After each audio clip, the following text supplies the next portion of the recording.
What if this season you did the most romantic thing for your life and fell epically in love with yourself? It wasn't until I was 28 that I realized that I wasn't in love with myself. Bummer, I know. But sometimes it takes significant change and heartbreak to recognize when you need to make changes. Or you can learn from someone else's experiences and make those changes before heartbreak finds you. Hi, everyone, and welcome to Taking Up Space with Jordan. I'm your host, Jordan. I've started this podcast to inspire women everywhere to pursue their dream lives. And today we're taking the first steps towards helping each and every one of you fall in love with yourself just a little bit more. Self-love is all about self-compassion. And every time you show a little bit of compassion to yourself, it's like writing your own little love letter. I used to believe that excellence in everything would make me happy. It took years to realize that true happiness and joy comes from loving who you are, not from your accomplishments or how many items that you can check off your to-do list each day. So today, let's learn how to love ourselves just a little bit more. So many of us are taught, myself included, that accomplishment equals happiness. We're raised to believe that happiness is this finish line, not necessarily something that we can experience throughout life, and we should experience throughout life. We're supposed to graduate, get married, buy the house, have the Architectural Digest kitchen, and somehow your heart is supposed to just stay full forever with all of those things. And maybe for some people that's enough. But for the rest of us, we feel a gap. We feel that hole in our lives, that discomfort that something is in fact missing still. So what do we do as adults when the checklist doesn't quite cut it? We start running marathons. We get into plants. We cycle through hobbies, hoping those little hits of dopamine will fill our cups. But once all the medals have been won, the plants are perfectly aesthetic, and the hobbies have come and gone, what are we left with? For me, the truth was that I had been struggling with self-love my whole entire life without even realizing that's what I was struggling with. I thought success would cover that hole. I tried the hobbies, I went through the relationships, but eventually I had to face the reality that accomplishments were never going to make me happy. Measuring my worth based on those things only made me hypercritical of myself and, well, jealous of others. I shrank myself into this tight little box where there was no room for anything but perfection and winning. It wasn't until a few years ago, when all of my systems were breaking or about to break, that I finally realized success would never bring me the true joy that I wanted and desired. I had to shift my mindset to believing that joy comes from loving myself as exactly as I am, not from the glory of winning or being the first at anything, including divorce. Hey! But jokes aside, the biggest lesson that I've learned is this. If you don't love yourself, no amount of external validation will ever fill that gap. Because when you fall in love with yourself, you stop outsourcing your worth. You stop accepting crumbs of a relationship when you deserve a full, nourishing love. Falling in love with yourself is like opting out of the rat race. It's realizing that you don't have to sprint through life chasing happiness. Happiness isn't this golden egg at the end of some exhausted Easter egg hunt. It's within you the whole entire time. So I want to pause here for a moment. If everything was stripped away, the job, the relationship, the gold stars, would you still be in love with your life?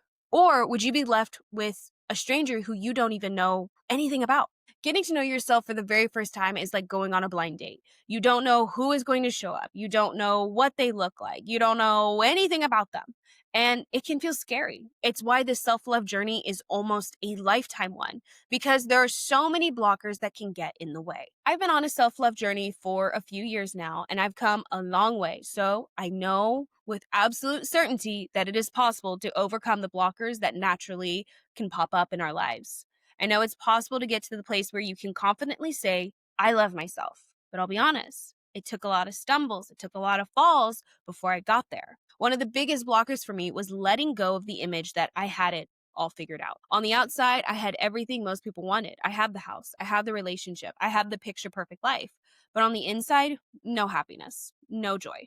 And when it all fell apart, the hardest thing to release was the belief that I had to have it all together for everyone else in order to be loved, even when I was going through the darkest period of my life so far.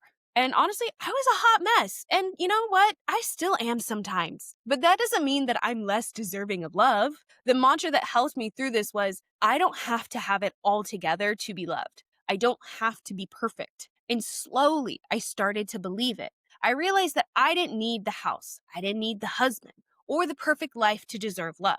And I know I'm not alone in this. There are some other blockers that you might start to recognize in your own life as well. Another big blocker that I want to chat about is this good girl conditioning. And it's a big one. I've seen it in myself and in the people I love. We're taught not to disappoint, not to rock the boat. I had a friend who struggled with this so much. Anytime they went against their parents' wishes, even in small ways, they felt ashamed, like they were betraying themselves.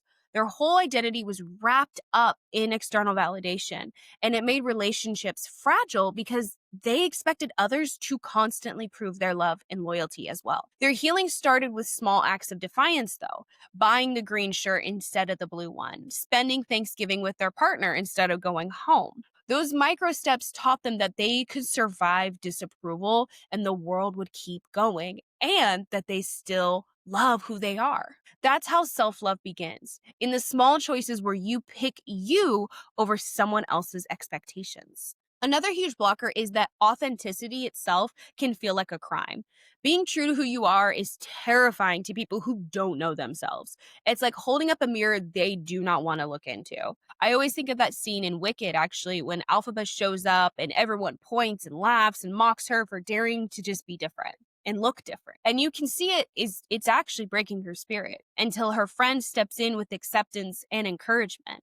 That moment always sticks with me because it's so real. We've all been there, maybe not to that degree or that spotlight, but we've all had that feeling where you can feel so isolated, feeling humiliated until you realize the problem isn't actually you. It's the people who would rather mock than face their own reflection. And maybe you felt that too, the laughed at, the dismissed, or the criticized just for showing up as yourself. That's why authenticity feels so risky, but it's also why it's so powerful. Self love teaches us that even with the blockers, even with the haters, we are more than the boxes people try to shove us into.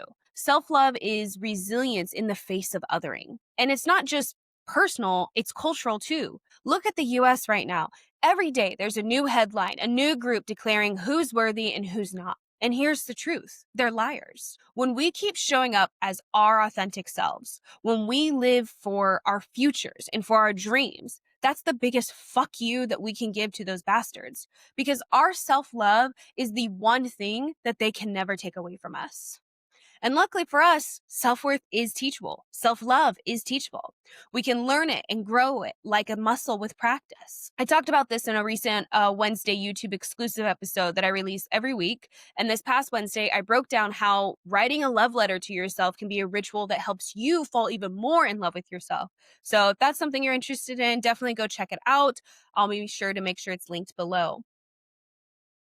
I even started this episode with the idea that acts of self love are like little love notes to yourself. And that's really the case. Self love can be grown, and it should be. And I also think fall is the perfect time to practice self love because it's such a transitional season. Why not let go of the idea that you have to be perfect to be loved? Let it float away along with the rest of the falling leaves. Some of these ideas might feel like no brainers, or maybe you're already doing them, or maybe it's your first time you've ever heard them. Whatever it is, let me know in the comments what you're doing to love yourself more. I really do want to know, because one thing I especially love to do is create rituals for myself. I live alone, and so being able to romanticize and ritualize just the little things, adding a little bit of whimsy to just the natural everyday life creates so much joy and so much happiness, especially if you live alone. One thing I especially love to do every Saturday or Sunday is buy myself flowers. It can be as simple as the $4.99 carnations at Trader Joe's or as extravagant as a big, beautiful bouquet from the local farmer's market. Flowers are shifting with the season right now, I know, but the act of buying your own flowers instead of waiting for someone else to bring them, that strengthens the muscle that says, I do not need someone else's grand gesture to feel worthy of beauty or romance. Another way I practice self-love is my morning coffee time. I've talked about my morning routine a lot. I don't text or call anyone until I'm done journaling. That is my time, non-negotiable. Once my coffee is about a quarter of the way left, that's when I'm ready to engage with the world. Setting clear boundaries around when you're available to others gives you the freedom to choose where you spend your energy without the guilt. And lastly, another ritual that you can incorporate is start saying it out loud. Tell yourself, I love you. And I know it feels corny, but you have to build that muscle. You have to get comfortable with those words living in your body. And if you feel resistance, don't push it away. Ask yourself why it's there. Get curious as to why you're feeling that little bit of resistance. Because resistance is just information. It's your body telling you that there's something worth tuning into. And self love isn't just a journey of falling in love with yourself. It's also about understanding where your limiting beliefs come from, why you're carrying stories about yourself that you don't even fully know how to read them. Through this journey, I've discovered so much about myself. I've learned that I actually crack myself up, that I'm not someone who thrives in a huge friend group, that for years I didn't feel like I deserved romantic love because I had never experienced love that felt genuine until now. The friendships I have today feel genuine because the people love the real me. I'm not showing up as this perfectionist. They love the hot mess, the girl who spills every single drink on herself, the one who's always covered in dog hair, the one who's always going to be a little bit louder than she probably should be. And here's the thing, I didn't think that this version of me today could exist. For so long, I was limited by my lack of compassion for my own dreams and goals. The motivation was there, but not the love. And love is what changes everything because it doesn't just affect your self worth, it actually shapes the way you go after your dream life. So pause with me for a second, and I want you to imagine your life a year from now. Not only are you reaching your goals and your dreams, but you're doing it with so much compassion for yourself along the way. Maybe you're in a new relationship. Maybe you're in a better, healthier version of the one that you're in currently. Because here's the truth. Self-love doesn't mean swearing off romance forever. It just means you're no longer settling for anything less than you deserve. Loving yourself means showing up with compassion. It means experiencing deeper joy in romance within your own life. So this week, I want you to do one romantic thing for yourself, big or small. Buy yourself flowers, write a love letter to yourself, go on a solo date, take a walk with a friend, whatever it is. Pause afterward and really sit in the feeling, just like you would if a romantic partner had done it for you. Thank you for taking the time out of your day to listen. If you fell in love with this episode, I'd love it if you could give it a thumbs up. And if you're not already, don't forget to subscribe. And with that, I want to say, cheers to love, everyone. I hope this is the season where you fall madly in love with yourself. Kisses.